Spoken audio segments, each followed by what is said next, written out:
you're only thinking that we have too many Bitcoin podcasts because you're already deep within the Bitcoin echo chamber. We are still so early. That's Walker, host of one of the fastest growing Bitcoin podcasts, The Bitcoin Podcast, chatting with top Bitcoiners, spreading adoption, and stacking millions of views and listens. Podcasting gives you so many new skills and opportunities no one imagines. So, how does he do it? The hack is that you get to have awesome, long conversations with amazing and inspiring Bitcoiners.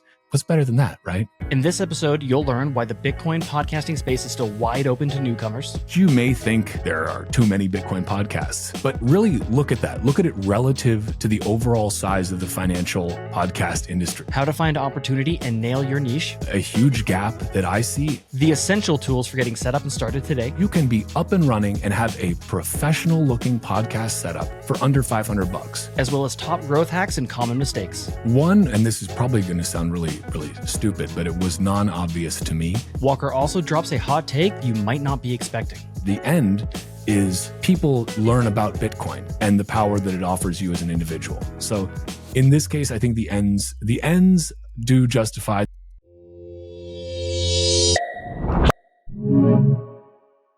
All right, greetings and salutations, fellow pleb.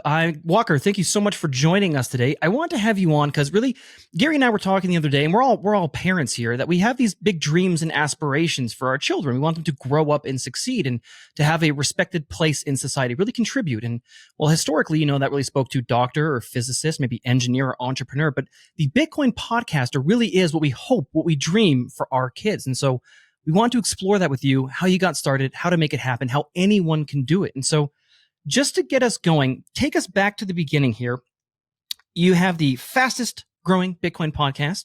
What inspired you to get started, to actually take action and go down this courageous path? Honestly, and first of all, Nathan, Gary, thanks for having me on here. Stoked to be here with this crew. What got me started in podcasting was actually my wife, Carla Bitcoin, and I were content creators making short form content, just humorous, comedic. She did a lot of singing as well. Me, I don't sing. You don't want to hear that. But then she got pregnant. So it was actually the upcoming birth of my son that ended up pushing me into podcasting, because her, as the brains and the technical powerhouse behind our content creation operation, she was like, I'm not doing any of that right now while I'm pregnant. Like, I'm about to burst. Like, nope, we're done with that. One last Christmas song, and then I'm taking a pause for the foreseeable future. So I said, well, how am I supposed to, I still want to do stuff to educate people about Bitcoin. I still want to help spread that message. I'm not a developer. I can't code. So what can I do? Well, what if I just start a Bitcoin podcast? Initially, I was like, I was going to do it as a joke. I was taking it from my satirical angle of I'll do a Bitcoin podcast about Bitcoin podcasting. Then I said, well, what if I just actually did this seriously? What if I do want to educate people. I do, I want to have somewhere to be able to send my friends and family. And if it's actually me talking to them in a more formal podcast setting, maybe that'll resonate. And so then I just started making episodes and had no real plan with it. But it was I want to be able to do something. I want to be able to contribute. And you can just do things. You can just start a podcast. You don't have to ask anyone's permission. There's so many tools available. We can get into all of that a little bit later. But for me, it was really just the desire to keep doing what I could in my very small part to spread the word about Bitcoin, to educate people, to do that with my friends and family. And also, selfishly, an outlet to talk to awesome Bitcoiners, such as yourselves, such as, you guys know how this is. It's a great thing about Bitcoin podcasting. The hack is that you get to have awesome, long conversations with amazing and inspiring Bitcoiners. And that's, what's better than that, right? We all need more Bitcoin conversations in our normie lives, and so podcasting is a great outlet for that. Sex maybe might be better than that. I'm spitballing here. Okay, you got me there. But besides that, it's a pretty great hobby in terms of it being not destructive, and it can turn into an actual profession for you as well. You've seen a lot of people who have left fiat jobs entirely and just become Bitcoin podcasters. That's not me yet, but I work a fiat job still. But that does give me the freedom to say, okay, I don't need to worry about having sponsors. I want to do this because I want to spread the word about Bitcoin. If I make a little bit of money along the way, great. But that's not the end goal. It's not the goal in and of itself. The goal is, what can I, ask not what Bitcoin can do for you, but what you can do for Bitcoin, right? That's absolutely beautiful. Kind of touching on that. So we touched on the why a little bit there as well too. But what if someone was to push back and go, oh, we already have so many Bitcoin podcasts. What's the point of me jumping in doing it? How can I maybe contribute? What would you say to that person maybe to encourage them? I get it. I get what you're saying and feeling, but you're only thinking that we have too many Bitcoin podcasts because you're already deep within the Bitcoin echo chamber, the Bitcoin bubble. Zoom out for a second. Look on any of your podcasting apps that you use. I personally use Fountain because they're a Bitcoin podcasting app.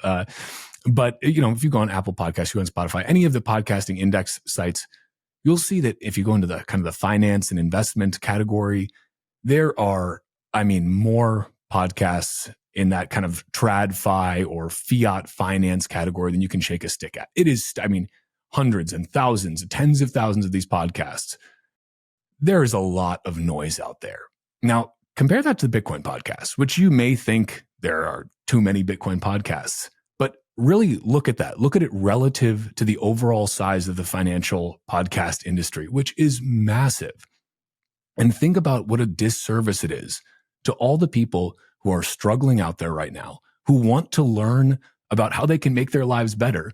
But instead of finding a Bitcoin podcast, because they're a drop in the bucket compared to TradFi podcasts, they stumble on some dividend bro telling them how to make, a couple percent a year in growth by buying the S&P 500 index. It's like, no. The reason that you should start a Bitcoin podcast and the reason we need more Bitcoin podcasts is because we're not even close to having the same amount of Bitcoin podcasts as we do TradFi podcasts. Until we have more Bitcoin podcasts than TradFi podcasts, the market is not saturated. We are still so early, both from the kind of monetization side of Bitcoin, but also from the media side of Bitcoin. We are just getting started. So if you still believe that you are truly early to Bitcoin, you're early to Bitcoin podcasting. There's a lot of runway left. And I honestly think we need as many different types of voices as possible talking about Bitcoin. Because you guys know how this is. You never know what particular host, what type of episode format, what type of style is going to resonate most with a specific person. It's different for all of us, I'm sure. It's going to be different for everyone else out there. So you never know. You may just find a niche that really fits you well and also appeals to a surprisingly large number of people who think a lot like you. No, completely agree. Yeah. I polled before even the episode, and then Gary, sorry, I'll let you jump in there and hog on the mic. I was curious because I agree that the other thing too is that we're not competing with other Bitcoin podcasts. That's not who your competition is. Your competition is every other distraction that's out there on YouTube, Twitter, the works. And so I got Grok to just give me some estimates. The best estimates I could find for Bitcoin podcasts in total was 80, that there were 80 Bitcoin podcasts compared to 4.6 million podcasts, up to 700,000 active podcasts. And even for just comparison point, the estimates I could find for golf podcasts for golf was 200 to 500. So we have more golf podcasts than Bitcoin podcasts, despite it being a global monetary network, which everyone benefits from. And it's so critically important to everyone, absolutely everyone. Not to mention, even to your point, you'll find your own little niche. There could be something that you have that's new. Also, people just kind of cycle out, right? They move on to other things or become too busy. Maybe they get pregnant and they can't do these things anymore, right? But even if you just maybe you have a second language, right? We always assume, I'm always looking at kind of the English speaking podcast, Bitcoin podcast network, but even that spans Australia to the UK to North America. There is a big world and a giant audience out there. And that's who we're fighting for. Amen. Well said. It is crazy. I was going to guess 100, maybe around 100 Bitcoin podcasts. And that's nothing. That is nothing. It only seems like there are a lot of Bitcoin podcasts because you, as somebody who's listening to this right now, you're already a Bitcoiner. You're already listening to Bitcoin podcasts. Maybe you see the same guests pop up on, a cycle of podcasts. Everyone always complains about that. That's just, I'm sorry, once you become a podcaster, you realize that's just the reality of scheduling guests is that they like to do them all in a row. And that's good. It's a great way to be able to talk to other Bitcoiners, to go down. It's been a huge part of my rabbit hole journey looking into Bitcoin was actually starting the podcast because it forced me to go even deeper. As I'm preparing for conversations with all different types of people, it's forcing you to check your own assumptions, and it's forcing you to make sure you actually really know how to talk about Bitcoin in a way that is going to appeal to a large number of people. Hopefully, Completely agree. Gary? No, everything you guys are saying makes sense. And I got to tell you, Walker, going into this, I was in the position that you were sort of mocking a bit in that I talked to Nathan. I'm like, oh, doesn't everybody in Bitcoin have a podcast? Like, what are we doing here? But it was Nathan who was saying very much what you're saying. Like, yeah, it's actually not as much as you think compared to all the other ones out there. And, we're not necessarily competing with each other. We are competing with just all the other stuff out there, all the other noise, as you'd say, because I went in thinking, kind of the joke, tell me you're a Bitcoiner without telling me you're a Bitcoiner. It's like, oh, I'm a 30 to 40s white male libertarian who has his own podcast. Like, oh, okay, there you go. You're a Bitcoiner. So I just assumed kind of everybody did. Like, what are we doing here? But with that said, I guess I'd ask, and I don't mean to put you on the spot if you haven't thought about this at all, but is there something in the Bitcoin podcast space that you think is missing? Is there a niche that's not being filled, whether it's in terms of tone or subject matter or the type of host, anything that you might think of off the top of your head? Yeah, I mean, it's a fantastic question. I think Nathan addressed one of the points that I would immediately say, which is Bitcoin podcasts in as many languages as possible, right?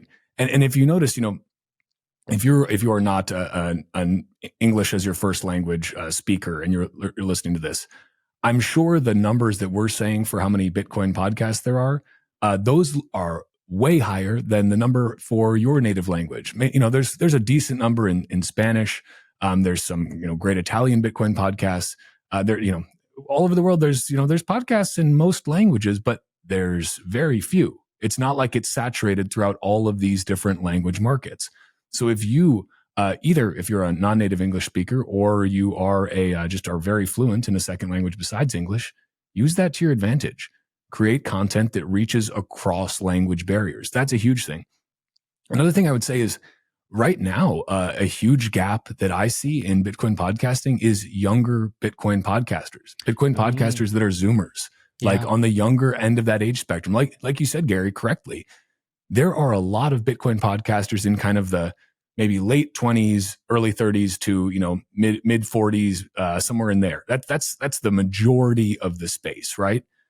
But if you're younger, if you are, maybe you're still in college, heck, maybe you're still in high school, listening to this, but you're a Zoomer, go out there and start a Bitcoin podcast because you can speak directly to your peers. Like you tend to, your viewers are often aligned with whatever your personal demographic is as a host. You'll have outliers, but they generally line up. So, like all of us, we're going to attract people that are kind of like us. And that's a big swath of people, obviously, but we need, and I mean this not in the kind of BS woke way, but we need as much diversity in Bitcoin podcasts as possible, but like real diversity, natural diversity, Yes. And so I think that's another huge thing.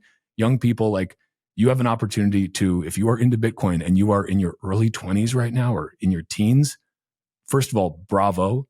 I wish that was the case for me. You have so much incredible road ahead of you to pick up speed. The biggest thing, you just got to start. And so, like, why not? If you're already consuming Bitcoin podcasts, if you're listening to your 40 hours per week, why not start one of your own? And you can do this at any age. You know what? We need more boomers maybe that are starting Bitcoin podcasts too. We need to spread that demographic. More women starting Bitcoin podcasts. Like, there are some really excellent ones. Natalie Brunell does an incredible job. She's one of the best in the biz. She's on my feed. Yeah, mine as well. But we need more of that. Like, and again, we don't need this for some BS, DEI type metric. No, it's just that you never know what type of host, what type of content, what type of tone is going to appeal to somebody. And they don't know it either until they hear it. So you could be that person. I largely agree. I think it really speaks to, we're battling for the culture and our place in the culture, in the mainstream culture. And by mainstream, I just mean like broader, right? And so the more people we have out there advocating, talking to different niche groups, different even subgenres, but sub-demographics, I think the better off that we're going to be.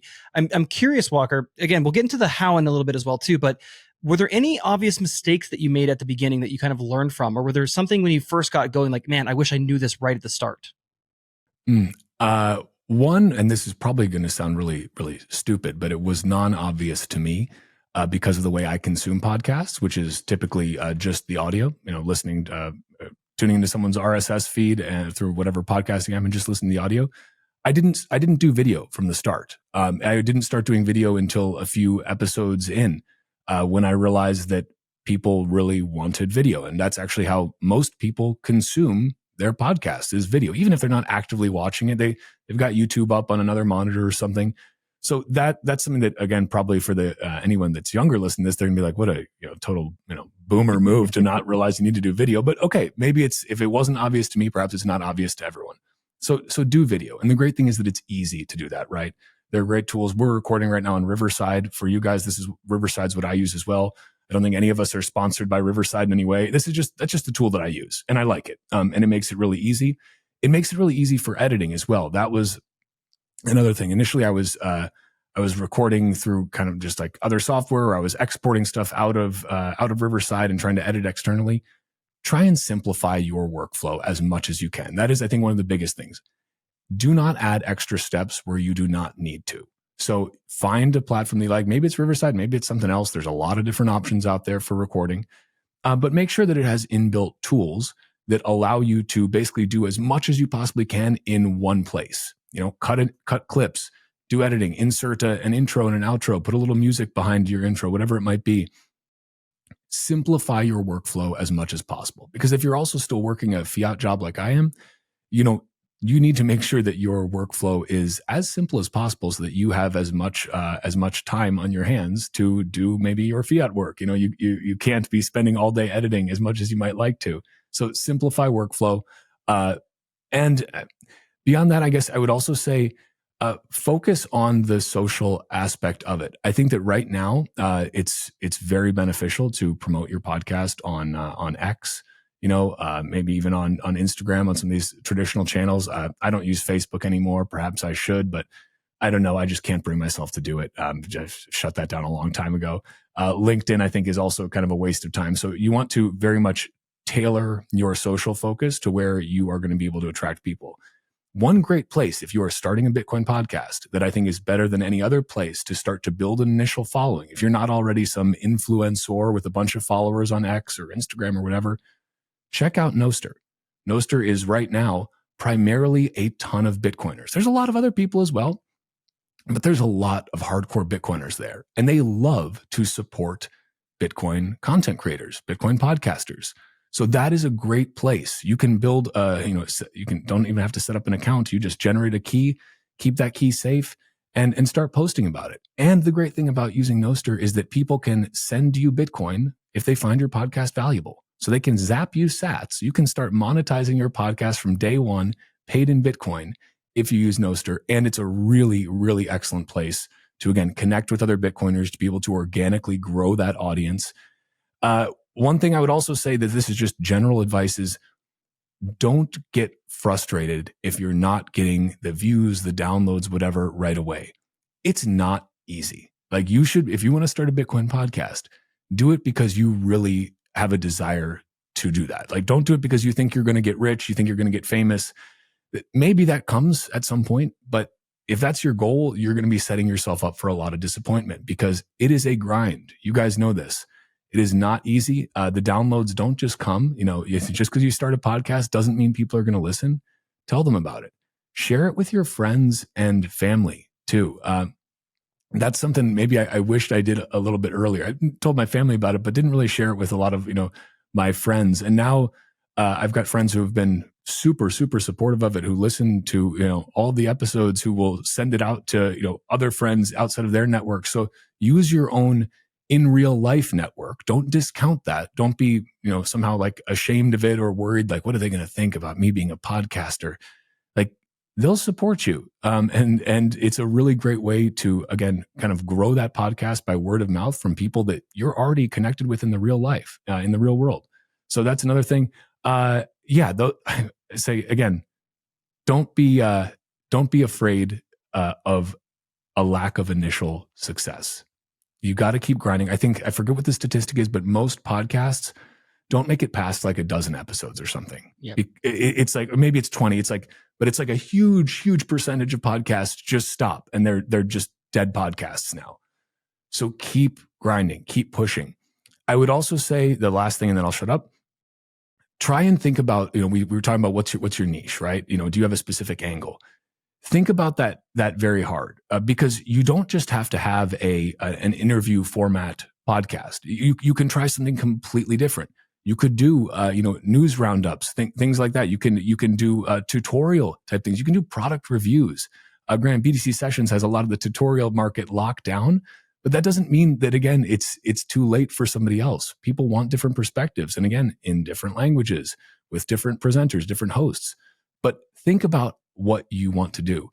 Maybe you just read Austrian economics texts to people. That's the other thing, is your Bitcoin podcast doesn't just have to be solely about Bitcoin. They find an angle that interests you, find it the way it relates to your life. Again, maybe you are just like most Bitcoiners are super into Austrian economics. So you want to actually make that kind of your foundational angle for the podcast, and then bring in Bitcoin on the side. But maybe this appeals to a different genre of people. Maybe you're really into, I don't know, motorcycle maintenance, and you want to talk about Bitcoin as it relates to, caring for a beautiful machine. I don't know.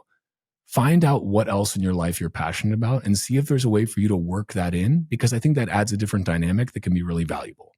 You just gave me a brilliant idea there. You ever see those videos? It's like women putting on their makeup and they're telling a story or something as they're doing it. Yeah, like the two things are completely unrelated. Like the motorcycle maintenance, that'd be a perfect setup for a guy just like working on his bike and talking about, okay, so here's what I saw in the Bitcoin news today, or here's something you didn't know about Austrian economics, where the two are interesting. I watched that show. Yeah. Yeah. And by the way, pass me a crescent wrench, Exactly. There's an angle for everyone out there. So find yours. Attention all freedom-loving Alberta Bitcoiners. Tired of the big six banks freezing funds, blocking transactions, or slamming your account shut without warning or explanation just for dipping into Bitcoin? Remember the Freedom Convoy debanking nightmare? The federal government has invoked the Emergencies Act. But don't let them control your money or erase your financial life. Join the pioneers over at Bow Valley Credit Union, a place run by freedom and sound money advocates. I bank there myself. They are the first and only traditional bank or credit union in Canada to directly integrate Bitcoin via their Bitcoin gateway. If you have to use dollars, why settle for a fiat-only account when you could seamlessly move in and out of Bitcoin? No hassle, no questions, no rehypothecation, no leverage. This isn't paper Bitcoin. Withdraw to self-custody at any time. Insured and auditable, it's perfect for adding Bitcoin to your corporate balance sheet. If you or your business is in Alberta, switch to your Bitcoin refuge at bowvalleycu.com. Scan the QR code or click the link below. Are you sick of the fiat-funded fast fashion that falls apart quicker than the dollar? The cheap stuff made to drain your wallet one inferior product at a time? Stop it. There's a better way. Panties for Bitcoin is a family-oriented company built by Bitcoiners for Bitcoiners and held to that unbreakable Bitcoin standard. Certified made-in-Italy underwear that lasts as long as your metal backups. Guys, grab a couple pairs of those lightning boxers for yourself, the softest, most comfortable, durable pair you'll ever own. And surprise your lady with luxurious panties, bras, and thongs. No better way to spark those all-too-important Bitcoin conversations and spread adoption than attractive people in their underwear. Naturally, you can pay with Bitcoin, supporting the circular economy and building that parallel system. Simply scan the QR code or click the link in the description down below and head to pantiesforbitcoin.com and use promo code BTC Sessions to save 10%. Snag yours and share your love for Bitcoin in a new peer-to-peer way. Beautiful. Yeah, man. And I think you're right. You should, it's going to be a little tough sledding at the beginning because not everything just starts off as a bang. But even in my kind of side job as an actor, I tell people the best thing you can bring into an audition is yourself, because what you bring that's genuine to yourself, nobody else brings. And that in and of itself will be interesting in some way. So I talked to Nathan about it. The best thing we can do with our podcast, to have success is be consistent, be genuinely ourselves, join a channel that already has 350,000 subscribers like BTC Sessions, and you're good to go. This one simple trick, and you too. So go ahead, Nathan. I was going to say, I will say, and we'll get in maybe into more of some of the details and data-driven stuff that we can explore later on as well too. But the subscriber count is not as much as a benefit as you would think, and that was a quick lesson right at the start. It really was, and I want to just quickly tag on there. The talking about going out there and promoting yourself. I think people have a really hard time doing that. And to Gary's point and your point, be yourself, be authentic. You have value. Again, we are so early in adoption. You have something to contribute. You can help educate people. You can help spread the word. Don't have any shame in marketing yourself. Go out there and market yourself. Tell people about it. Yeah. Amen. Sorry, Gary, go ahead. No, I know I don't mean to jump you, but I did want to ask, talking about marketing yourself, I have to get back to something you said. Why didn't you tell your friends at the beginning? Oh, that's a good point. I guess because it's a great question. Part of it was that, running up, I haven't been in Bitcoin that long. It was like I got in during COVID, after I'd ignored Bitcoin many times before that in the preceding years, but it wasn't until COVID where I think a lot of people, you've got more time at home. And that's when Carl and I started creating content and going down the rabbit hole, started getting deeper into it. But at that time, like running up to that first tippity top in 2021, I was at the orange pilling stage where I wanted to tell everyone and everyone, dropping all my friends into the same email blast and, telling them saying a lot of stuff. Yeah. And then Bitcoin crashes down to like 16K. And I'm like, luckily or unluckily, I don't think really any of my friends, except maybe one or two, had gotten any sats at that point. And so, but I honestly, I just felt like almost a little bit stupid, because I was like, God, I know that Bitcoin is changing the world. I know that this is like a great buying opportunity down here low, but I can see it from their perspective where it's like, okay, Walker's out here, with his engineering background, what does he know about finance? And now he's telling me to buy this asset that just lost 80% of its value. Like, no, thank you, sir.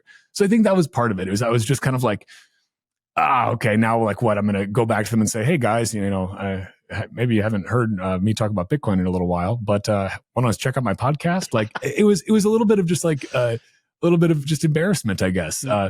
But then you get over that, I think. Podcasting is a great way to do that. Like you're literally putting yourself out there. You're learning in public, very much so, because none of us know everything there is to know about Bitcoin. Absolutely. Like none of us. So you're going to say stupid stuff. You're going to make mistakes.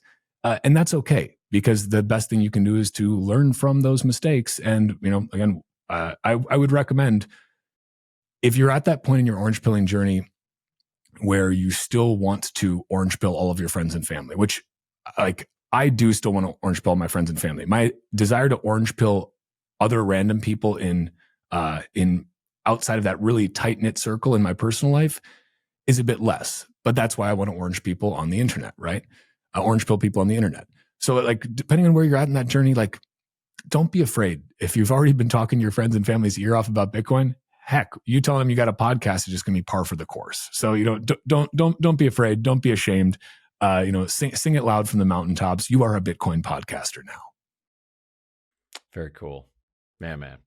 That was just a good story. And yeah, I could easily see how you might be embarrassed about that. Like it just dropped, you told everybody to buy it. And now all of a sudden like, oh no, totally still buy it and listen to me, even though I just told you to do the wrong thing. Theoretically. Had some friends who bought through the bear market and like now are like, hell yeah, man. Like they, we're on the same level now. And then had some other friends who really didn't start, actually paying attention to Bitcoin again until Trump started talking about it. Then they were like, maybe I should get some. And I was like, wow, that was Trump saying Bitcoin one time was better than all of my orange pilling and Bitcoin evangelism that I'd ever tried. So, take that as you will. It's funny. I got two stories to tag on that quick. One of them is I had a similar response is that after we hit 100K, I got a call from one friend and he was just like, man, I bet everybody is so happy they listened to you. Cause he listened to me during the bear market. And I had to tell him, I was like, it was just you. You were the only one. Nobody else followed you. It was just you went, my good friend's trying to tell me something important here. Maybe I'll give it some consideration. And it worked out quite well for him. And the other one is that I find we all go through that evangelizing phase, which again, if you're in that point right now, that'd be a great time to take that energy and pour it into podcasting. But for me personally, I realized looking back on it that it wasn't me trying to spread the word so much as it almost became like a filter mechanism.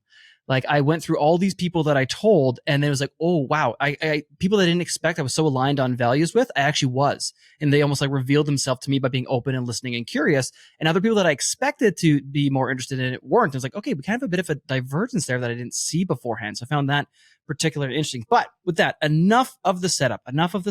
We know why. We know that you should. Everyone listening to this, if you made it this far, you're starting a Bitcoin podcast today after you complete the video and hit the like button.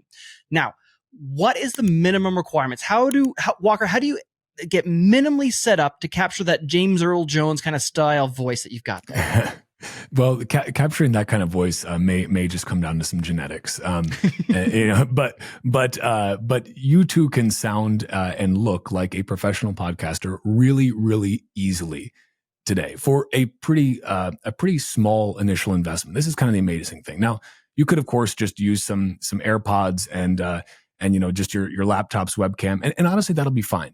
But if you want to just like take it one little step further, you can do that very easily. So what I recommend to people, and I just created a page on my website for this today, actually, in preparation for this interview because I was like, you know what? Let me put this together with like some links for people so you can just go quickly click through. So if you go to bitcoinpodcast.net/gear, you will be able to find that. But basically what I would say is what you need, if you want a minimum, nice, easy starting setup without any complicated extra cabling and other panels and things, get yourself a Shure MV7 microphone.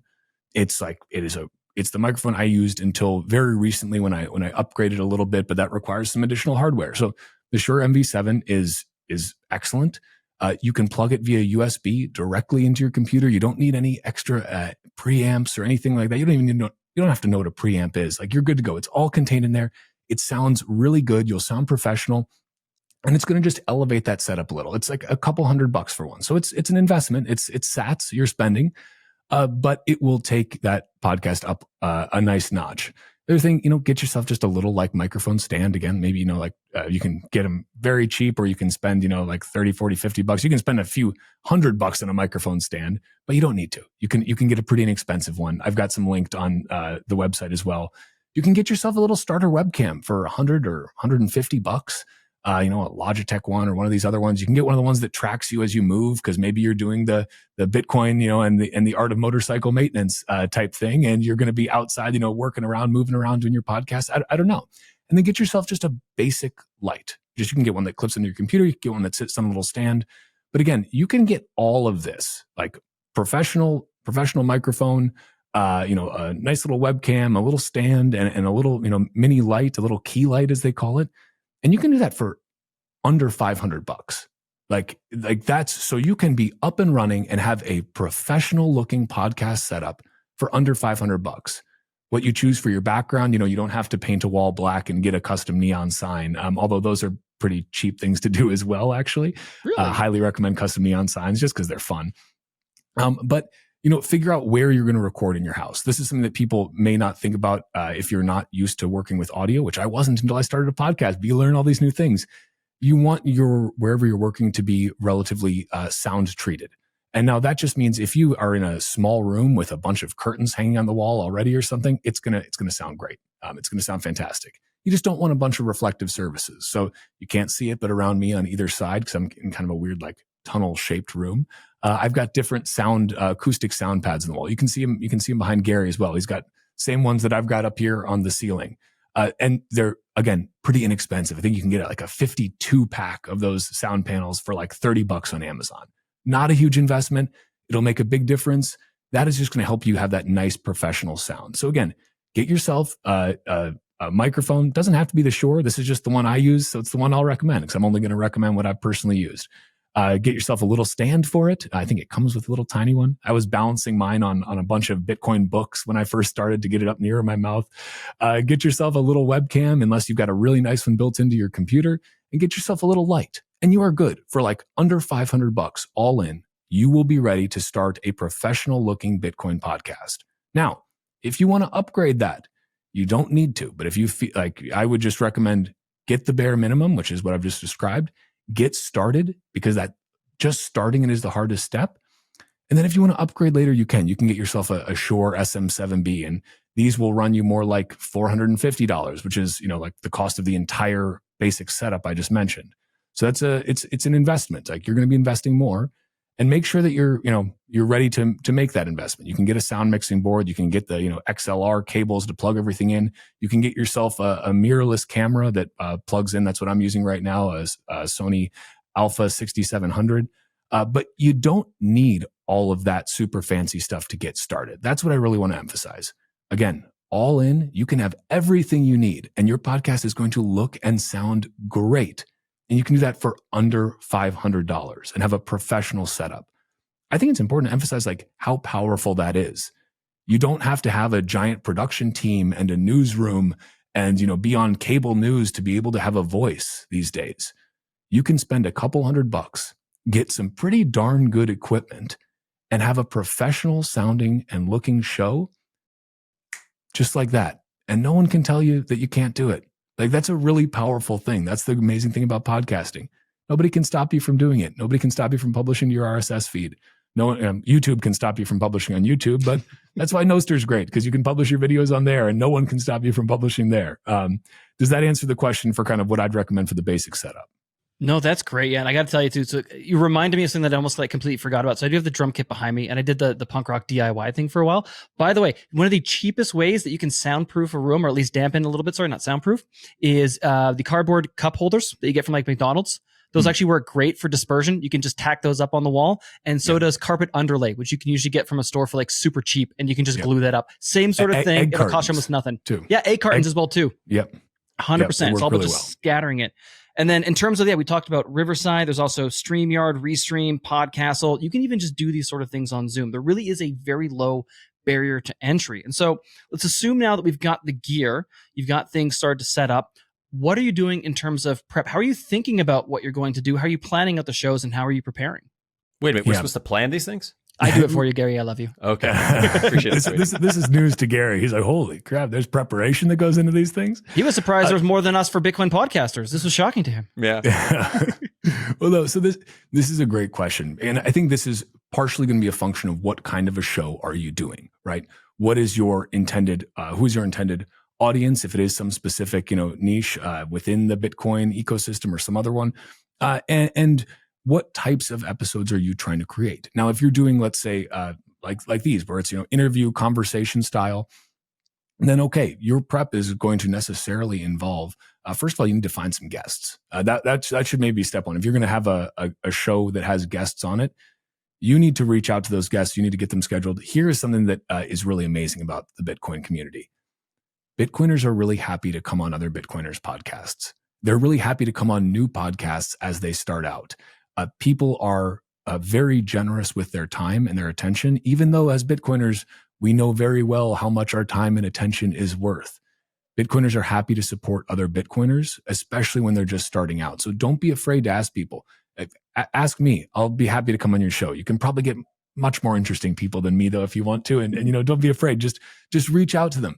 But then actually do the work to prepare for it. You don't want to invite somebody on the show, especially if it's, someone you really look up to and respect, and then be unprepared to have a really meaningful conversation with them.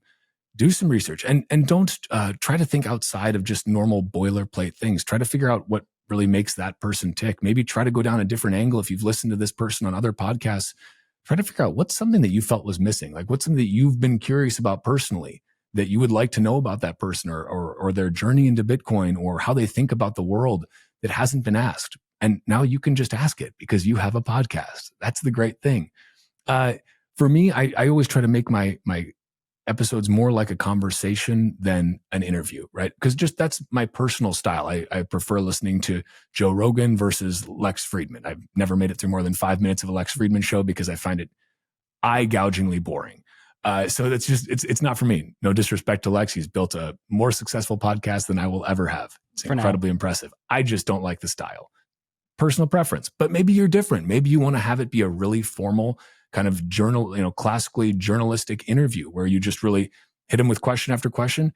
That's fine. That's going to be up to your style, but prepare, take the time. Like if you are going to be spending an hour or an hour and a half on an interview, you should take that amount of time to prepare. And trust me, that time will fly by, and really think about these things. You can use AI tools to help you. It's very easy now to go on Grok on X and just summarize a person's profile. Ask Grok to give you a list of questions with thought-provoking and insightful themes that you can discuss on your Bitcoin podcast. But they're going to be somewhat boilerplate. You can get some good ideas from that, but don't rely on that entirely. Really think about what you would like to know. Like ask meaningful questions, have a meaningful dialogue, and don't be afraid to break out from whatever script you had if your guest is going in a different direction. I always try to encourage rants and tangents because to me, that's where things get really interesting. But again, maybe you want something that's a little bit more buttoned up, a little bit more interview style. And so do that. Do what feels right to you. But moral of the story, you're going to want to prepare for these episodes. And now if you're doing something that's maybe it's more of a news roundup or an explainer, you really want to prepare for that sort of thing. You want to have these ideas fleshed out already and then be able to riff on them when you actually start recording. And I would say also take feedback. Like if you, you will get a lot of unconstructive feedback about your show, and people telling you just how much it sucks, or how much they think your fake Batman voice is stupid, and you're like, well, that's just shoot, that's just my voice. So I guess I'm a bit screwed that this show's not for you. But there's going to be a lot of constructive feedback too, where people tell you maybe you're talking too much, not letting your guests talk enough. Maybe you're not talking enough. They want to hear more from you. Let some of that early feedback help guide you, but don't treat it as gospel truth either. Everybody's got an opinion. You ultimately want to make a show that you are proud of, that you know to be good. So trust your own instincts, trust your own taste, take feedback from people externally, but take everything with a grain of salt, because everybody has an opinion. I don't need to go into the phrase about why, opinions are like assholes, but yeah, we get it. Moral of the story, prepare, take feedback once you've started putting out some episodes, but think about these things hard for yourself, because ultimately, like, you are probably going to be your own harshest critic as well, or you should be. Like, you are going to be most critical of the job that you are doing, and that's a good thing.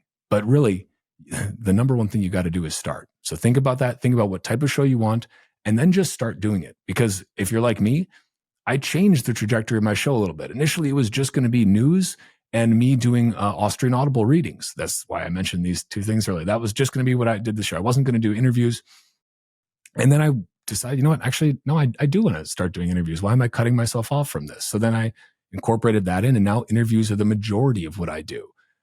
And there's still some news stuff. There's still some Austrian Audible readings, but I figured out that I wouldn't have figured that out until I started. So like, the best thing you can do is just start. And then you're going to figure some of this stuff out on the go. You're obviously passionate about Austrian economics. It's obviously not something that's covered in traditional schools, nor pop culture. How did you get into that, and why? It's a great question. I mean, honestly, I've got to thank Saifedean. I was like, reading the Bitcoin Standard was kind of it sent me down that Austrian economics rabbit hole as a kind of necessary result of reading the Bitcoin Standard and going deeper down the Bitcoin rabbit hole. And then you discover it's like with many of the rabbit holes related to Bitcoin, oh my God, there's this whole other world I didn't know existed. I didn't know Austrian economics was a thing. Like, maybe I'd heard those words before, but they never stuck in my head. I was, too busy living inside the matrix. And so for me, reading the Bitcoin Standard and then realizing, wow, there's this branch of economics that seems to be completely different from anything I've ever heard about. And like, why is no one talking about this? It's like, well, and it just makes a lot of sense. And there's these really brilliant thinkers, and they've been, there's all these books that they've written from many, many decades ago now. Like, where has this been all my life? And I think a lot of people have that realization, like, Bitcoin is still pretty new, but a lot of the ideas that underpin Bitcoin from a monetary perspective are not new at all. They're decently old ideas, and they've stood the test of time. They follow first principles. They stand up to basic logical tests. And so that's I'm grateful to Saif for that. And since then, I've done a lot of reading of Austrian economists, and I'm very grateful for all of the work that they did to really kind of lay the groundwork for this incredible sound monetary theory that we're all able to truly benefit from today, thanks to Bitcoin. Bitcoin is the sly roundabout way that Hayek talked about. Like, it's amazing that we actually get to live through what the Austrian economists hoped we could have under a perfected sound money standard. It's just that when they were around, they had a pretty good sound money. It was gold. But now we have sound money that has been cryptographically perfected, and that is Bitcoin. And we're lucky to be alive and able to podcast about it at the same time. Like, huzzah. That's beautiful. It's funny enough on that note too. I always find it surprising that so many, there are quite a few, right? Like you got Saif, even Dr. Bob Murphy, you've got Peter St. Onge. There are notable modern day Austrian economists that are in the Bitcoin rabbit hole, but I find it so weird when I see one that hasn't found their way here. Because it's almost like you have all this historical knowledge and you get to watch something monetize in real time based on the ideas you've long held, but you still sometimes get that resistance, which is why you need the Bitcoin podcasters apparently to do it for you. I'm curious. Well, one of the other things that I find really beneficial about this, so beyond like the views and the networking and having the nice conversations, I think that one of the best ways that people can try to add more value for others and ultimately stack more sats is really by expanding your skill set. And I've found this whole experience really, really unexpectedly rewarding in terms of picking up new skills that, one, I didn't know I was missing, or that I didn't know would actually have value, in the sense that even if you just did this for a bit, and I would encourage you, I think the stat was 12, make sure, plan for 13, at least get to 13, commit to doing 13 so you can get past that mark. And then whatever happens from there, happens from there. But I'm curious, what other skills have you developed as a result of this, or what other benefits from the actual podcasting process have you found? Yeah, it is amazing. You don't know what you don't know until you start learning, right? With anything. I mean, Bitcoin's a great example of that, but I had no idea about any sort of, like audio mixing or even just sound treating a room. I didn't know what that entailed. I didn't know anything about just like editing podcasts or about any sort, like I knew nothing about any of this. I was starting from zero, right? Like Carla, my wife, was the editor behind all of our short form videos. So I think, I mean, honestly, one of the most valuable things I've found through podcasting, this is less of a tangible type of learning, but more of just, I guess, experiential, is structuring, how to better structure conversations, on a broader scale, like how to be able to actually lead a longer form conversation. Like we all have some, if you talk to other humans, which most of us do, we all have some innate feel for that, right? It's just natural. It's what we do. Human beings are naturally storytellers. It's how we've passed down knowledge for generations. But figuring out how to get really good at that, how to craft a series of smaller conversations into a larger narrative, how to really direct that narrative in the way that you want, that is maybe not immediately self-evident, but becomes emergent. That's really powerful. And it's a skill that, like, you want to get better at. You want to get better at storytelling. You want to get better at conversation. Podcasting is a great way to do that. On the tangible level, I think a lot of the stuff that is really valuable for people is honestly learning how to set up a little studio and learning how to make it sound good and professional and look good and professional. That is a very, very valuable and underrated skill. Like, if you have the ability to do that, you become your own little media company in a world that was dominated by, legacy, mainstream, whatever you want to call them, media outlets that were one too many. It's broadcasting single point to many points, and there's no feedback there either. It's a one-way broadcast, and it is completely centralized. We live in an age of decentralized media now. We can broadcast from many to many. We can broadcast, like, there is a complete mesh now. This is a very valuable skill to be able to have, because in an age where you no longer have to be subservient to a kind of media political elite that control the narrative, you can shape your own narrative. You can, quote, influence people. The term influencer is kind of this dirty word, but, like, at its core, that's what anyone does when they speak and are heard by others. And the larger the scale at which you do that, the more people you speak to and that hear you, the more influence you have. So as Bitcoiners, I think it is incumbent on us to speak to as many people as we can. And in order to actually be listened to by these people and to be picked up by the algorithm in a lot of these centrally, controlled platforms like YouTube, you need to make sure that it looks appealing, that it sounds appealing, that people have a reason to click on that clickbaity thumbnail and decide to actually give you a piece of their attention and time. And it's more difficult for longer form episodes than it is for just short viral, reels or TikToks or whatever. 60 to 90 seconds, it's easier to keep someone's attention for that long. Keeping their attention for 10 minutes, 30 minutes, an hour, hour and a half, 2 hours, that is a lot more difficult. So building the skill set to be able to actually make your podcast look and sound good. And again, you can do this pretty cheaply from what I mentioned before. If you want links to the gear, go to bitcoinpodcast.net/gear, grab some, get yourself started, but spend the time to make it look good and sound good. Because I don't know about you guys, but if I hear a podcast where the audio is just completely screwed, it's screechy or whatever, that's not a pleasant listening experience. So it seems superficial. It seems almost vain to be like, well, you want to look and sound good, but no, you do, because you have a good message. That message is Bitcoin and the freedom that it brings. You need to give yourself the best shot at getting that message out there by learning how to set up these little studios. And then like that's a skill you can take with you for the rest of your life. Like you are going to be able, you can create a studio out of anything. You can broadcast from anywhere. You can be your own media company. Like that is a really powerful thing. No, I completely agree. And just on that note, yeah, I've even found that particularly with YouTube, audiences can be much more forgiving of visual, but they're not forgiving as much of the audio. So if you're going to, from that list, if you're going to pick the one thing, it's go for at least just the quality mic, which does not have to cost a lot to begin with. Nope. And the other thing I want to just tag on there is particularly in the way that the kind of, say, the employment landscape is changing as well. Let's just say that you want to get a job at like your favorite Bitcoin hardware company. If they got two candidates, yourself and one other, that look the exact same, but you know how to create content that looks good and sounds good. You're your own little marketing department.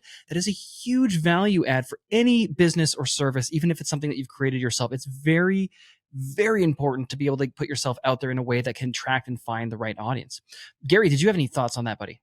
I'm just sitting here enjoying your voice, man. I went in hating the fact that you have a better voice than I do. And it is so lovely. I want you to read me stories at night when I go to bed. I might have to start a new Bitcoin podcast that is just Bitcoin bedtime stories. Who can say? Like, there you go. There's another niche, guys. Like, there are so many of them. That's the thing. Like, I say that like somewhat tongue in cheek, but also like, I have legitimately been asked that, or like people were like, could you just do like some Bitcoin ASMR? And I'm like, I guess, yeah, I don't know. If this is what people want, you never know what's going to resonate with people. You never know. Maybe you reading the white paper in a soothing voice is what's going to get somebody to look into Bitcoin. You don't know. So like experiment, guys. Like you can have fun with this. That's the other thing. It should be fun. Like, cause when you're starting this out again, I'm going to beat this drum. Do not do this expecting to make money, because unless you are somehow a freak of nature, you are not going to make money right away. And that shouldn't, again, be your goal. The goal should be to create value, to provide something to other people, to the world at large that is valuable.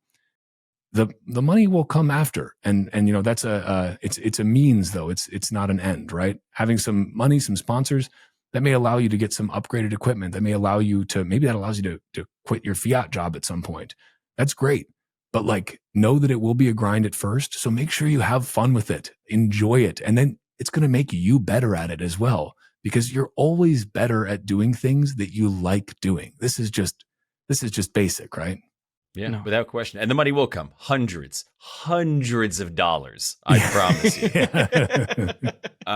No, it's great. Thank you so much. Imagine mining Bitcoin cheaper than buying on an exchange, with direct payouts hitting your wallet like clockwork. SAS Mining makes it real. You own the rig, no gimmicks. It's your asset pumping out Bitcoin every single day. No markup on hardware or electricity. They get paid when you get paid, fully aligning incentives. Mining Bitcoin below exchange cost is a great way to DCA your stack. It's so simple, anyone can do it. No tech skills required. You get white glove support and education, a rig performance guarantee, plus it's powered by 100% carbon-free energy prioritizing renewables. Ready to take control of your Bitcoin future? Visit sasmining.com by scanning the QR code or clicking the link in the description down below to book a free consult and start mining today. You mentioned Carla. I have to ask, because she's into Bitcoin too, and you guys have done comedy videos together, and I've watched some of them, and the songs are great. I can't sing, but she actually has a very lovely voice. How did, and maybe Nate, maybe you already know this, was she into Bitcoin before you before her? How did you guys meet? Because man, you got a unicorn, beautiful, intelligent, talented, and also into Bitcoin. Like seriously, man. I count my blessings every day. We met like 15 years ago. It was like the first week of college. I didn't start dating for a while after that, and then got married some years later, and now we've got a beautiful son together. And I'm an incredibly blessed and fortunate man, and I again count my blessings every day. In terms of how we kind of got in, we sort of started going down the rabbit hole together at the same time. We'd both heard about Bitcoin years before, ignored it. And then she brought it up to me again during like the 2017 run up to the top. And at that point, neither of us had a lot of cash lying around. And she was like, oh, I can't afford a full Bitcoin. I'm like, I can't afford a full Bitcoin either, because we didn't know you could just buy a few sats. Like, so I'll always have empathy for people that don't know that, because that was me. And so she got a couple of Ethereum. I know I got a couple of Litecoin. And then, the crash went off and we kind of ignored it again. And for multiple years more until it was COVID times, then we both kind of like started looking at it again. We'd been like, lurking Bitcoin Twitter lurkers for a little while. And then just kind of started, it was nice that we were able to go on this journey together. Because I know that oftentimes that journey of going down the rabbit hole can be very isolating if those around you are not on a similar path. And so if you do have the good fortune, as I did, to have an amazing wife or husband, if you're a lady, that is going down this journey with, dude, either way, yeah, whatever, all good. Whatever floats your boat. I don't care. I'm you do whatever you want. But if you have a partner in this journey, a significant other, maybe it's just, a girlfriend or boyfriend still, you guys, aren't hitched yet. That's great. Because then you have somebody who is the closest person who should love you more than anyone else. If they are, especially if they're your husband or wife, hopefully they love you more than anyone else. That's a different problem that I don't think we need to address if it's not the case. But that makes the whole journey a lot easier because you have somebody to verify very close to you that you are not in fact crazy and you are not alone. I think that's really valuable. So yeah, I whenever people ask me like, how do I get my wife into Bitcoin like yours? I'm like, I don't know, give her parents that escaped a communist country and give her a very anti-state bent. And it helps if she was, is like highly educated, but also like doesn't want to be a girl boss, which like, is like a whole, like another unicorn there. And yeah, so I have no advice for you. Just choose your wife well, I guess. But I didn't know at the time, we were getting married that Bitcoin would be part of our future together. Now it very much is. And so don't be discouraged if your wife doesn't listen to your podcast though, guys, because mine still doesn't, because she hears me talk enough about Bitcoin during the day. So sure. that is a universal thing, I think. The spouses don't listen to each other's podcasts. That makes total sense. 100% there. I was going to say, the best tactic that I found was just buy a bunch, wait 4 years, and then that seems to prove you right. And then they're a little more curious. That tends to kind of benefit things. What is this? I agree with that. Here's where we got in, and here's where it is now. Would you like to learn a little bit more? And that definitely helps out. Jumping back off that lovely sentiment and going in a completely different direction, because I want to make sure I covered this as well too. Let's talk about clickbait and packaging, particularly with YouTube. I'm curious kind of your thought process on. You have great thumbnails, titles, intros, and I know, at least from my experience, I spend way more time working on the packaging than the actual like even interview prep and the interview itself, because that was one of the hardest lessons when I first got going here, was that YouTube particularly speaking to YouTube, it's a click and watch platform. If they never click, it doesn't matter how good it is. So how do you go about thinking about that, Walker? What's your kind of strategy or thought process behind it? It's a great question. And it's one I would say this was something that I've changed my opinion about, actually, because when I first got in, I wasn't even trying to do video. And then I started doing video and I was like, okay, now I guess I got to figure out like this whole YouTube thing. And it was frustrating for me because I hate the clickbaity stuff. I hate the open mouth, like, oh, you won't believe what happened here. Selectively capitalized words, shocking. Expert says doom. Like, which we never do on the BTC Sessions channel. No, not at all. Not at all. Neither does Simply Bitcoin. Neither of you guys do any of that. So I hate that stuff because it feels so cheap and dishonest. I've changed my opinion on it. I mean, I still think it's cheap and dishonest, but I think that's a function of the platform. It's not a function of the creator. And I still try to, like my last, my interview with, American Hodel and Eric Kaysen, I literally, for the text on my thumbnail, put shocking thumbnail, ! Did you really? Yes. You can see it. Oh, because that's the other thing about having a fiat job is I don't have to entirely care as much. Like this is not my sole source of income. And so this is a way that like, I have to be tongue in cheek. I have to make a joke about things sometimes because like the whole YouTube thing annoys me. All of that being said, the way that my opinion has changed in this a little bit is YouTube, as annoying as it is, as much as it is a centralized platform that completely, your BTC Sessions channel got temporarily banned from YouTube for a while. Thank goodness for the incredible public uprising that got you guys back on, rightfully so. But you're at their mercy, right? You're also you're at the mercy of them from a content standpoint, from a moderation standpoint, from an actual platforming standpoint. you're also at their mercy from an algorithmic bias standpoint. So if the YouTube algo, if you don't get shown on the homepage, if you don't get recommended in the watch next category, your only way to get people to watch the video is by people directly clicking a link that you've posted somewhere else on social media. And if you don't have a huge following there, or if the algorithm on that other social media platform, like on X, deprioritizes links, so even when you post a link there, it's not going to get that much traction, like you're kind of screwed, right? So then what do you do? Because this is the thing that I came around to. It's like, you want this message that Bitcoin is the best savings technology that has ever existed, that is a censorship-resistant, unconfiscatable means of payment for anyone around the world that decides to educate themselves on it and start using it, that it is perfected sound money, that it is the separation of money and state. You want to get that message out there. You need to get that message out there. But if the algorithm doesn't pick you up on YouTube, your message is going nowhere. Now you have your RSS feed as well. We can talk about that, how that's still a really important thing. And I know some people will just post their shows on YouTube. I highly recommend also having an RSS feed, which is really easy to set up, where you can post the audio, because that is much more censorship resistant than YouTube. That aside, people need to see your content. To click on your content, I just said, just click and watch. If you don't play their game a little bit, people don't see it, they don't click it, and they don't watch it. And it's as simple as that. So it's sort of like an ends justifies the means scenario, where the end is people learn about Bitcoin and the power that it offers you as an individual. The means is sometimes you got to make some clickbait. And I hate it. I truly hate it. I feel dirty every time. And I still haven't even, again, gone fully clickbaity. I'm just halfway there. And, half the time I just make a joke out of the thumbnail anyway, because I'm like, I can't do this. I can't do this. But I think you can find your own happy medium, right? Because YouTube is what they say, top of the funnel, right? That is how most people are going to discover it.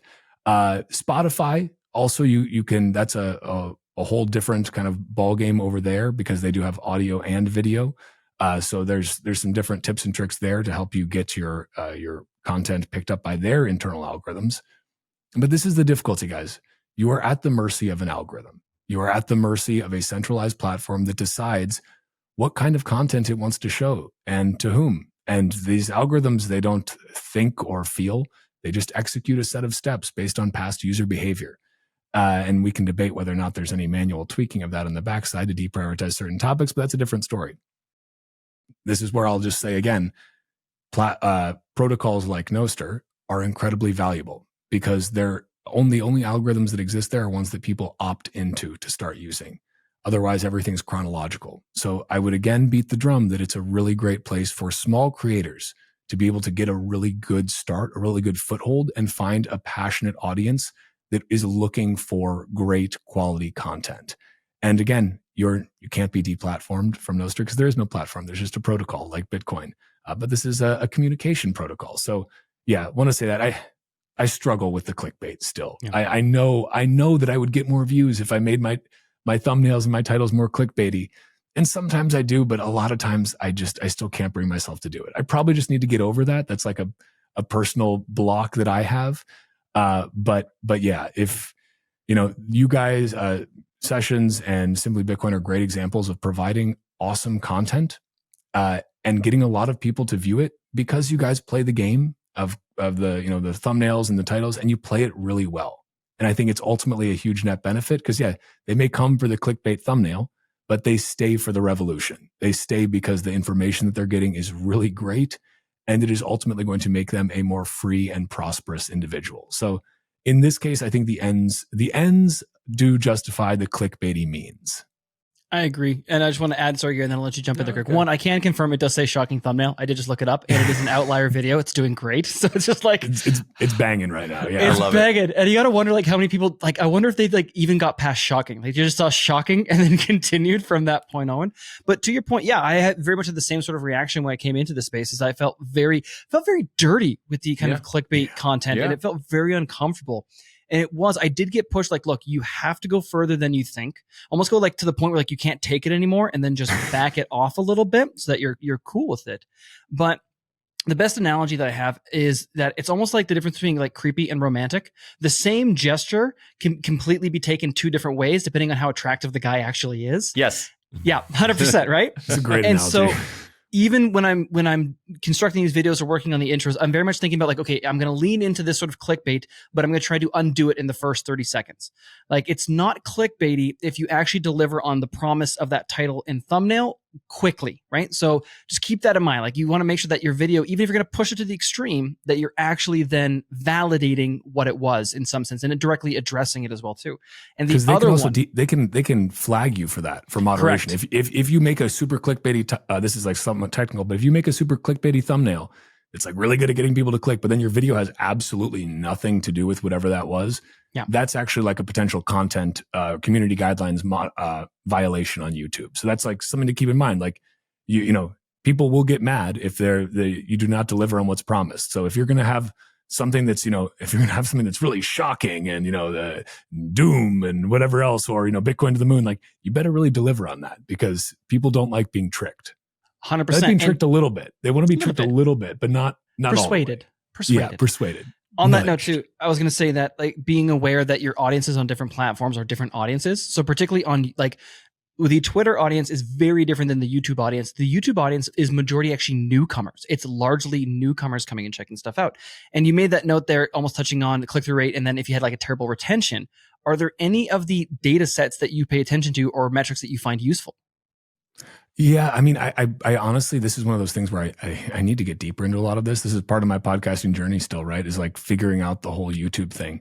What I honestly really like to pay attention to is even beyond the YouTube. I'm always very curious about how the RSS feed performs because I view that as to be a more honest metric for how much interest there actually is from my existing audience and from the slightly larger audience on a given topic, on a given conversation, because it's less algorithmically driven. So I know that if, you know, I'm, you know, getting, you know, thousands more downloads on the audio from my RSS feed for a particular episode, I'm like, okay, this one's really resonating with people. Whereas sometimes a video on YouTube, like, even if it doesn't, maybe it's not like your best episode ever, but for whatever reason, the algorithm picks it up and it gets more clicks, it gets more eyeballs. It doesn't tell you quite as much. It might tell you a little bit about, okay, well, what brought people in the door there? But maybe you see that it got more views, but the retention was really low. I think the retention is a really interesting piece. Generally, that's, I think, probably one of the most important things you can look at and that YouTube does provide, which is great, is how long did people actually watch this? Like if you got an hour-long interview and people only watched the first 45 seconds on average and then stopped, okay, you didn't deliver on what you promised then. You know, you did something wrong there. If you got an hour-long interview and the average person made it through 25 minutes, that's great. I mean, because people's attention spans are really, really short. This is the other thing you have to realize. It is really important to hook people in those first 30 seconds because they're used to watching videos where the entire length of the video is only 30 seconds. You are competing with TikTok and you're competing with Reels. You're competing with YouTube Shorts. You're competing with short form videos on Twitter. You are competing with the goldfish attention economy, which is, okay, interesting, swipe, swipe, swipe. And so if you do not keep them hooked, they will drop and you will not get them back. And then the algorithm learns that people dropped quickly and then it will punish you for that. So it's this vicious cycle where and it's kind of terrible you have to play this game because on the one hand, it's, I think for a lot of us that are Bitcoiners, it's like we know value when we see it. And we know that, you know, we would hope that if somebody is creating value, that would be what rises to the top, right? That the cream rises to the top, but it's just not the case. All of the, you know, either, like Moon Boy or doom and gloom, you know, crypto shills get crazy amounts of views on YouTube because they play that game really well. The difference is between those crypto shills and the average Bitcoin podcaster is that the average Bitcoin podcaster is not trying to sell you a shitcoin. They're actually bringing good information. So we are battling against, again, we're not fighting other Bitcoin podcasters here. There's plenty of room for Bitcoin podcasters. We're battling in the attention economy for a small slice of a really the small individual attention pie that each person has. Like people, their attention is very limited. So pay attention to how long people are being retained on your videos for, because if you're not getting very much retention, like try switching things up, change things up. Like, I do this all the time. Like maybe I just remove my own kind of talking head intro for a particular episode, because that's where it turns out that's where people were dropping off. Like they just, they like the intro, but then once I start talking just me, doing my little, greetings and salutations thing, they're like, that's stupid. I don't like that. Next. Yep. Learn from this. But again, play around with, what you see on YouTube versus what you see from your RSS feed. The RSS feed is also much harder to grow, right? But once you have people that are subscribed through whatever podcasting app they listen to, they are going to be getting every single one of your episodes put into their feed. And I don't know about you guys, but for me, it's like I'm more selective about what I bring into my podcasting subscribed feed for audio podcasting apps than I am on YouTube. YouTube, I'll throw subscribes around, like pretty liberally. I'm much more conservative when it comes to what do I want to, when I open up Fountain every day, what do I want to see there in my following feed? So it's different approaches, right? And again, Spotify is a whole different game, but I don't even know if we want to get into that, because Spotify is like YouTube, but maybe worse. Gary, I have a ton of questions, but do you want to jump in there? No, I mean, I just had a couple of small ones, but if you get to the ones you want to get to, man. Well, first and foremost, I did want to touch on, for anyone, again, okay, we're telling you to start your Bitcoin podcast today. And when you record that first episode, either tag me and Gary and Walker, throw it on NOSTR, let us know. We're holding you to it. We covered YouTube. Let's cover RSS feed a bit. What's the minimal entry point? How do we get that started up and running? Yeah. So RSS feed, like this, RSS feed is what a podcast is like. That's what it came from, right? Adam Curry invented this. It's stands for really simple syndication. Like this is just a very standardized way to be able to publish your content in audio format. And it's also used for, you've probably seen it used for like news articles and blog posts. It's used for all sorts of different things, but we're talking about it in the context of publishing audio. You publish your audio and then it gets picked up by Apple and Spotify and Fountain and podcasting. It gets picked up by everybody who is syncing these different RSS feeds for podcasts. Like this is the beauty of it. It's just a standard that is used. So you can, like I started out using RSS.com to publish my audio podcast, because that was when I looked up RSS feed publishing, that's like the first one that came up, because it's RSS.com. I've since then switched to hosting with Fountain, which I like to support Bitcoin companies, Bitcoin and NOSTR companies when I can, and they've done a really nice job with hosting. But you can host in any number of means. And then the reason this is important is because you may have just your video show right on YouTube, and that's great. And like you should do that. You should have a video show, and you should post it on Rumble too. You can post your videos on Spotify as well. You should do that. I don't recommend hosting with your RSS feed with Spotify, because Spotify is a little bit of a black box and it's weird. And I think they're it's a very big walled garden. But do whatever you want. It's a free country. It is important that you have an RSS feed, because this is, again, like a huge number of people. As much as YouTube is top of the funnel, I think a lot of your most dedicated subscribers will ultimately come from that audio RSS feed. It comes from people taking long drives, or driving to work every day and listening to Bitcoin podcasts, and hopefully not watching video while they're driving. Like this is what true podcasting is the RSS feed. That is like where podcasting, from the podfather Adam Curry, like that's what it came from. It wasn't originally video on there. It's just audio. So take advantage of that. And it's also a great thing because, as I mentioned, I started out with RSS.com. I then switched over to Fountain for hosting. You can port this RSS feed around and host it with different things. It is a much more censorship-resistant medium than YouTube, where you can be deplatformed at the snap of a hat for violating whatever community guidelines they decided applied to your channel on that particular day. So I think as Bitcoiners who may be talking about things that sometimes are not totally politically correct or may ruffle some feathers, it's really great to have that RSS feed where you are not going to get deplatformed from there. And even if for some reason some RSS feed provider did shut you down, you can always move that elsewhere. So I think that's a really important thing. It's super easy to do it. You just need to export an MP3 version of your podcast in addition to the video version. It uploads fast. It's just a little MP3 file. And it's just going to, again, cast a wider net for you. So super important, have that RSS feed set up. In addition to, do the video, post on YouTube, post on Rumble, post those videos on X, wherever you want to post them, but get that audio only version as well and publish that via your RSS feed. Beautiful. Gary? You mentioned NOSTR a few times. Where will the NOSTR GIF debate end? Are we calling it NOSTR or are we calling it NOSTR?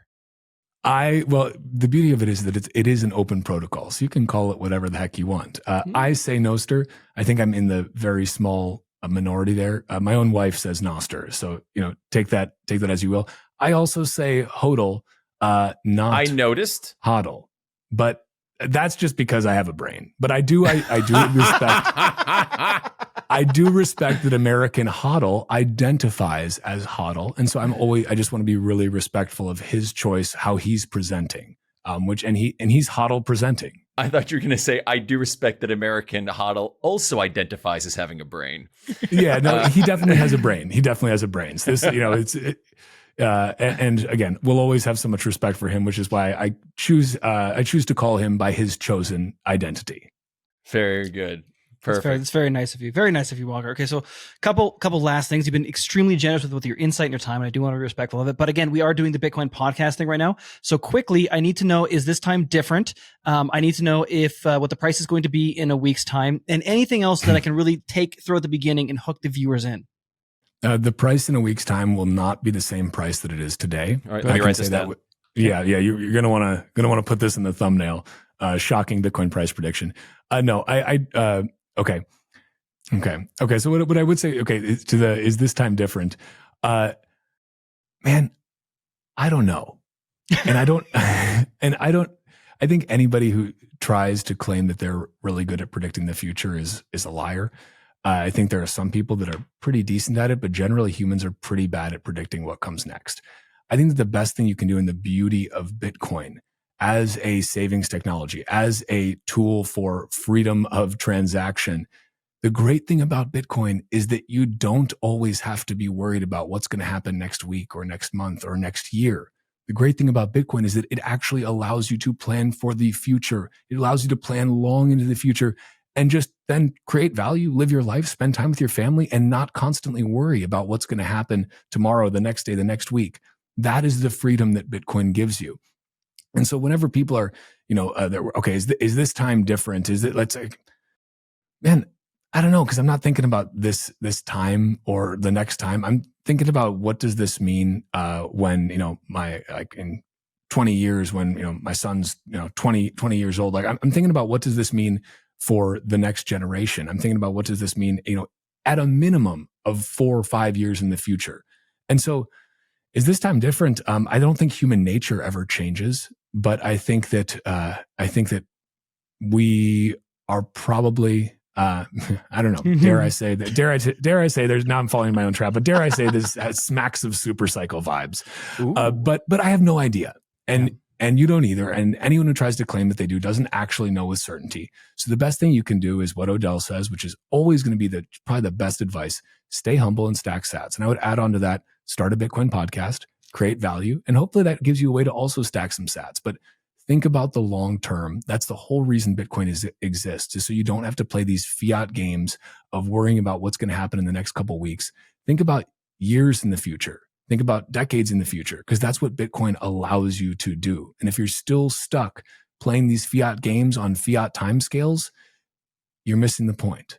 Yeah. And I think to almost sum it up, even, you're not buying a lottery ticket to try to get rich. You're buying peace of mind. And that is worth so much, to just set it and forget it and not have to think about this stuff. It's great. It is wonderful. Like, and that doesn't mean you can't check the Bitcoin price chart, because we all like watching we all like that, right? Like that's just fun. It's less fun when it's going down. But the great thing is that, like, the deeper you go down the rabbit hole, the more excited you get when Bitcoin's price goes down. Like, I would love to see us nuke right to 58K. Oh, sure. Yes. Yeah. I would just bring it on. I didn't think I was ever going to get sats that cheap again. I still don't probably think that we will, But boy, I would love that. Like Sure. that would be a fantastic stacking opportunity. I need to find some fiat because I'm pretty short on it. But I'll scrounge some up, sell some chairs. I don't need this one. No, 100%. Actually, one last thing. One last thing, just a little bit of candy I want to tag on to the end of the episode here. You are right in both. We are incredibly early in terms of Bitcoin adoption and Bitcoin podcasts. I'm wondering if you have any insight or any thoughts on kind of the current Treasury company adoption and what we're seeing there from, I think, potentially newcomers in the space, but maybe it could be wrong. The one thing that always catches my attention is it does seem like the network is quite quiet, right? We're seeing sub 1 sat per VByte transaction fees. And my worry here is that we're early in adoption, but the newcomers coming in, and maybe they'll transition, are going into ETFs, the Treasury company. We're getting less of the self-custody mindset, which I think is, again, why it's so important to have these sort of shows and conversations. I just want to get your quick thoughts. Nice end to the episode. What do you think about the Treasury companies and currently where we are in adoption? Great question. I think that Treasury companies, like nation state adoption, were inevitable if Bitcoin was winning. And Bitcoin is winning right now. Bitcoin is very clearly winning.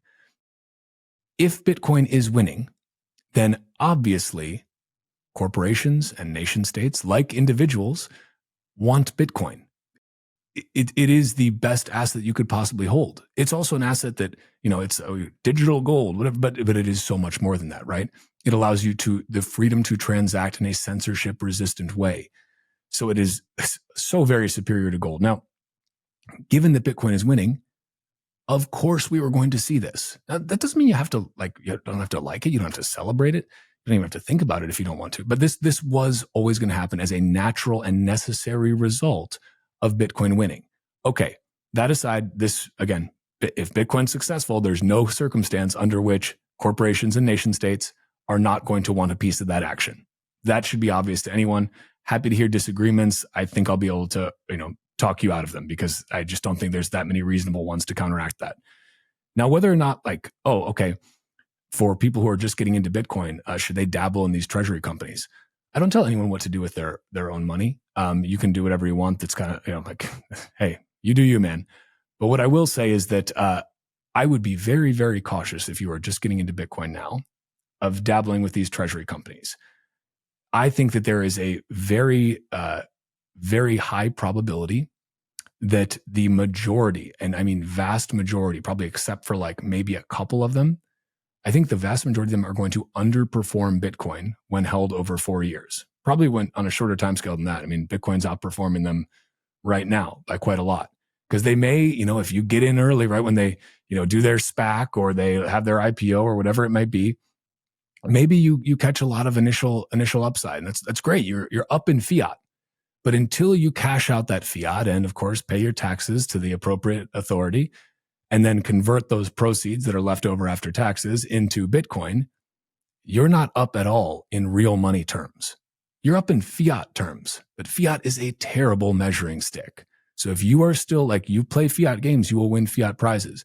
If your goal is just to acquire more fiat and see more zeros in that fiat account, that's fine. But I would argue that you need to go a little bit deeper down the Bitcoin rabbit hole.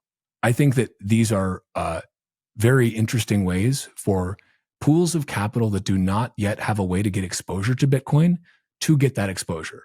They're very interesting ways for people in jurisdictions that maybe have unfriendly Bitcoin laws around capital gains, for instance, Japan, to be able to get exposure to Bitcoin. There are massive pools of capital that have no reasonable way to actually get exposure to spot Bitcoin. So they're going to go through these proxy vehicles. That's okay. That's fine.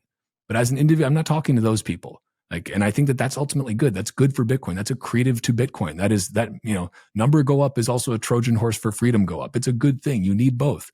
But I'm talking to you, the individual, the pleb right now. Be very, very careful. Do whatever you want with your money, but remember that you are probably not a very good trader. You will probably get burned. You will almost certainly not be able to outperform just stacking sats, just buying and holding Bitcoin. And if you do, good for you. But until that's realized in Bitcoin terms, those are just fiat profits. They don't actually really mean that much. That the fiat is a bad measuring stick. So be careful. Remember that your ultimate goal should be to acquire more Bitcoin. And if your strategy for doing that involves a bunch of other steps and needing to watch all these different charts and play all these fiat games, ask yourself, is that worth it for what? Even if you are a super great trader, a couple extra percentage points? Bitcoin's the best performing asset in the world. But like, if you're so greedy that you think I need to outperform the best performing asset in the world, okay, man, go for it.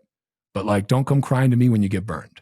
I have a little bit of exposure to some of these treasury companies for fun, knowing that I'm going to try to get more Bitcoin as a result of it. I'm probably going to fail. And it's going to be another good reminder to me that I should have just stayed humble and stacked more sats.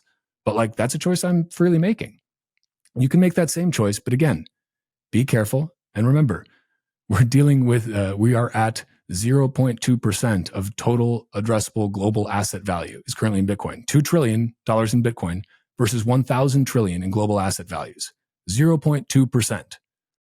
So Bitcoin is the best performing asset in the world, and it's only 0.2% of the global asset value. Where do you think it goes from here? And do you really want to mess around spending time that you could be spending playing outside with, your kids and hanging out, taking your wife to dinner or doing literally anything else but staring at charts, trying to play these fiat games? I don't know. I don't think that's worth it for a couple extra points that you got to pay taxes on anyway before you get them into Bitcoin. But that's just me. And I think the last thing I'll say is adoption wise, we're so darn early. I'm not worried about low mempool action. I think that this is, we hear that when the mempool is too full, we hear that it's pricing out people in the third world. When it's too empty, we hear that there's a security budget problem.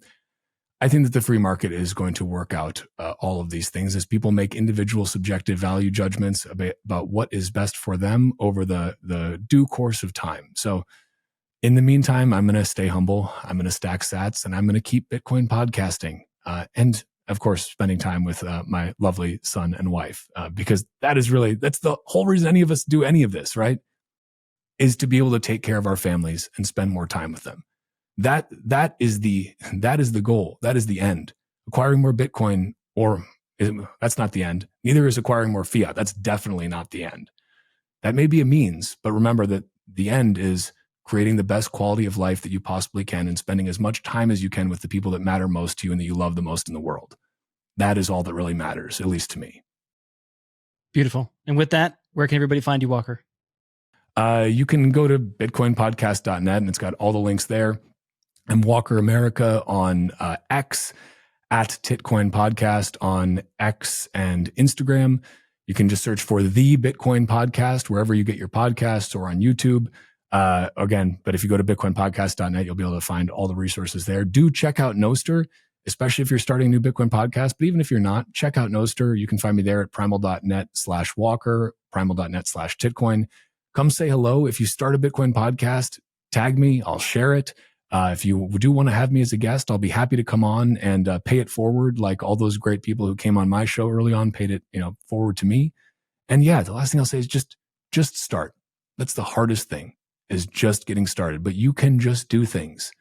And Bitcoin allows you to just do some pretty cool things that actually might move the needle in terms of making this world a little bit better place than it currently is under this fiat standard. So just start that Bitcoin podcast and let me know when you do.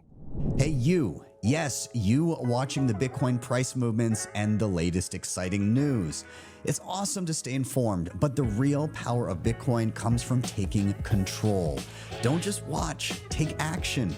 Head over to btcsessions.ca/learn for free step-by-step tutorials that guide you through every major skill you need to know, plus full video playlists for deeper dives on any topic you like. And if you're ready for the ultimate fast track, scroll to the bottom and check out bitcoinmentor.io for premium one-on-one experience with my team of Bitcoin experts to ensure you get it right the first time. Don't wait. Secure your Bitcoin future today. Hit the link in the show notes or scan the QR code on the screen. If you enjoyed this episode with Walker, please do like and subscribe, and check out the previous episode with Libertarian VP candidate Spike Cohen. Perfect. Thank you, Walker. Thanks Walker. for having me, guys. I look forward to hearing your voice in my dreams. And stop on that note.